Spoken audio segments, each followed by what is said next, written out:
Okay, so thank you so much for your time. Can you please tell me where you're from and your name and your age? My name's Izzy. I'm 27 and work in Sydney. I'm Harry, 27 as well. I'm Sydney. From Sydney, welcome. I haven't been down there yet, but I really want to go. Everybody says it's beautiful and the weather is, I'm originally from California. Right. People say the weather is like California, I've heard, but that's all I know. Yeah. It's amazing. Yes? Yeah. I have to go. What do you do for work? What are usually your occupations? I work in marketing for a tech company. Okay. And then I work in data analytics. Data analytics and marketing. So tech related jobs. Yeah. Really cool. At the moment. Nice.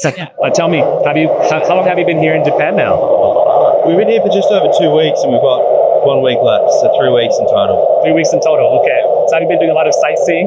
Yeah, a lot of sightseeing. So we did the first week up in Hokkaido. Yeah. In Niseko. Okay. Like every other Australian. Australians come for the snow. Then Kyoto, Hiroshima, and Tokyo. Okay. You guys just arrived in Tokyo yesterday, you said? Yeah. Okay, so tell me, so far, what was the highlights up until now? Of Japan in general? Or since you've been in Niseko in the north and stuff like that, did you really enjoy yourself? I mean, the skiing was amazing. We didn't really know what to expect because it was a bit later in the season, but the snow was still so good. Yeah. So that was definitely a highlight. And then, it's my first time here. So it's all been amazing. Kyoto was beautiful. Hiroshima was great as well. Definitely worth going there for a couple of days. And then, just keen to explore Tokyo. Yes.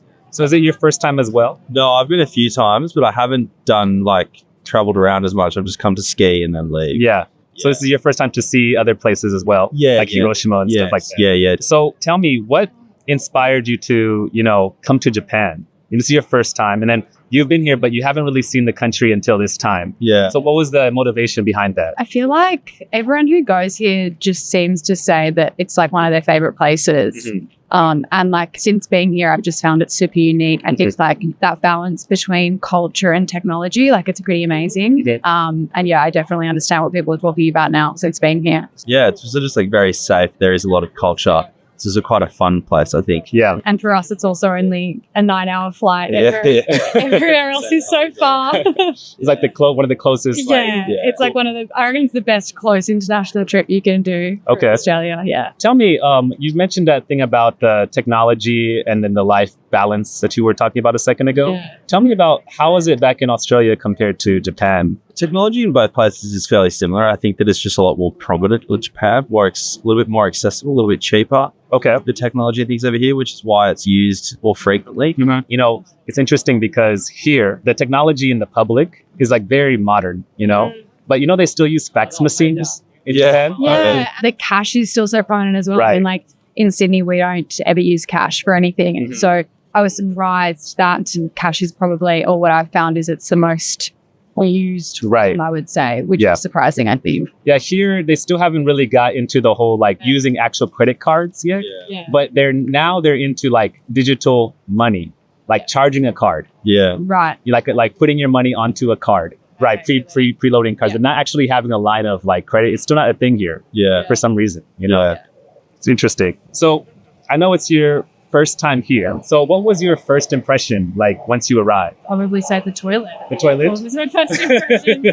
But I think something that really stood out immediately was just the customer service. I think the people are beautiful and customer service was amazing and just super genuine too. Mm-hmm. So that definitely stuck out. And just the beauty. I mean, we went to Hokkaido straight away. Right. And Niseko was amazing. And it's just across from Mount Yoshi. Mm-hmm. And just, it was amazing to see. I'd say on my end, I think some of the things that stick out to me, particularly when I first arrived, is the cleanliness. And everything is extremely clean. Mm-hmm. The politeness as well, which feeds into the hospitality. Right. Everybody's extremely polite. And the other thing that surprised me, I looked at something I came, was for such a big, dense, technologically savvy area, it's amazing how calm everything feels as well. Okay. Even when you're walking around Shibuya and Shinjuku and things, there still seems to be this sense of calm. Yeah. Which I like, which I think is unexpected. I know what you're saying. When you're in Shibuya, if you just stop and just listen, it's actually pretty quiet. Yeah. Right? Yeah, it's quite strange, just given how many people are around. Right. But I think there's just this underlying level of you've been conscious of other people, a level of respect as well. Can I go back to that about the hospitality and the customer service? Do you have any story that you could share? Why, like, for example, they picked up your bags or something, or did they, like, what was something that really, when you realized that, oh, this is different? I think it's just been a combination of little things. I mean, even just like we walked into a 7-Eleven the other day and I had an empty bottle and someone just came over to me straight away and was like, oh, let me take that. Yeah. You're obviously looking for a rubbish bin. It's just sort of small things. Yeah, I'd say like obviously with a lot of places that you travel, if you don't speak the language, it's in some ways get dismissed.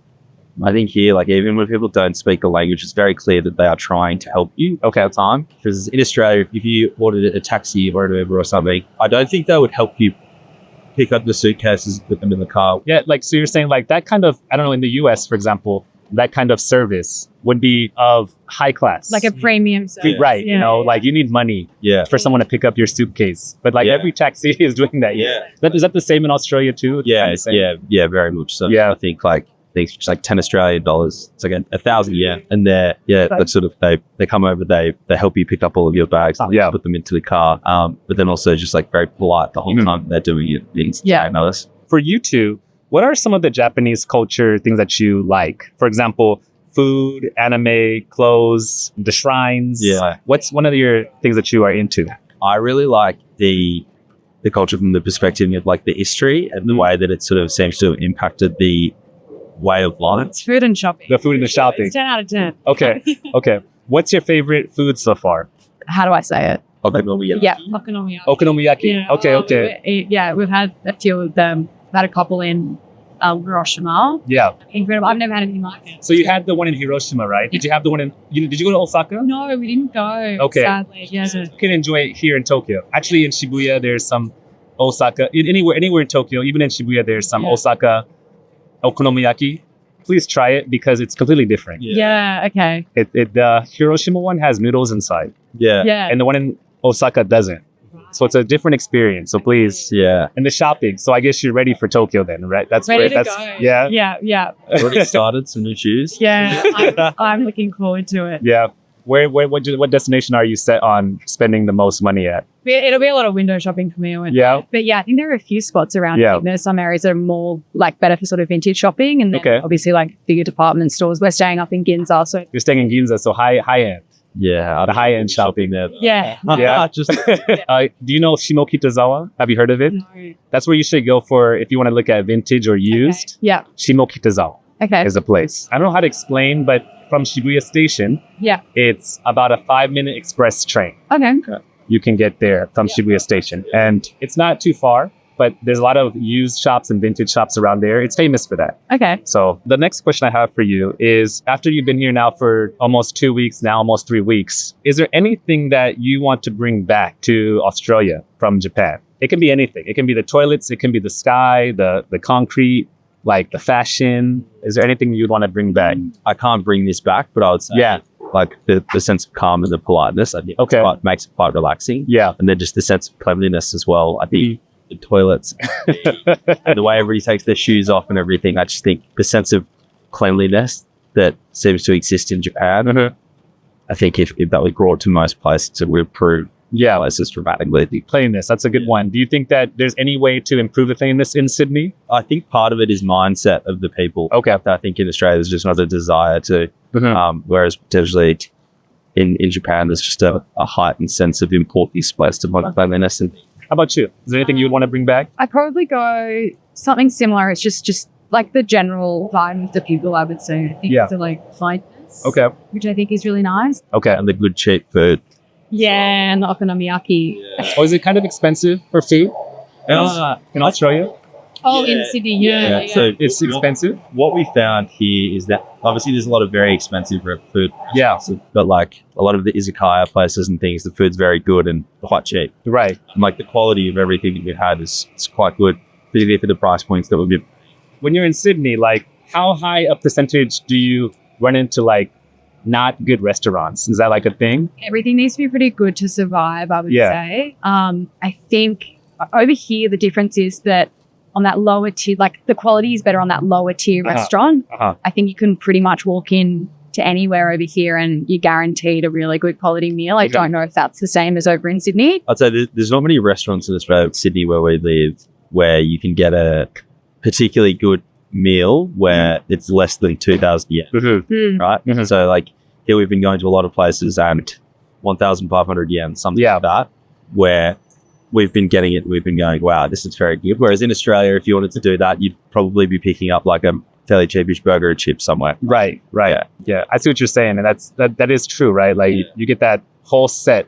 And it's pretty much good quality overall, right? Yeah. Like we went to Casual Tempura last night in Ginza. Yeah. Put the order in on the vending machine. It came out. That was 1,700 yen. Yeah, and it was good. Yeah, very good. Yeah, so good. Last question. Is there any advice you could give to tourists that are like even your friends back home or other tourists that are coming to Japan?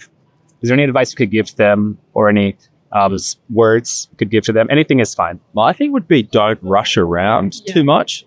Because we've had enough time, we haven't had to like rush around and try to jam everything in. So it hasn't just been like too touristy, like going from point A to point B and really darting around. We've sort of managed to find enough time to just sort of walk around, find things and be quite relaxed about the whole thing. But I think it would be very easy to come to a place like Tokyo in particular and just be hell-bent on we're doing these 10 things in 3 days and we're not stopping to think at any point. Yeah.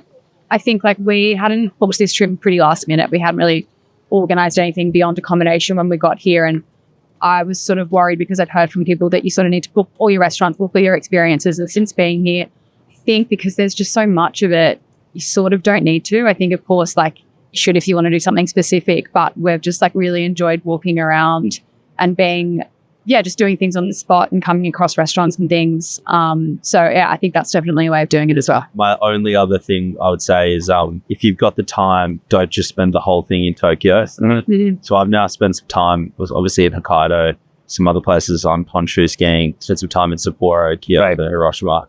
The other cities and the regions of Japan are very, very good as well. Very nice. And it's very different to Tokyo as well, which is fun. And those are all great advice. Thank you so much for your time. No, of course. Thank you. Thanks. It was great.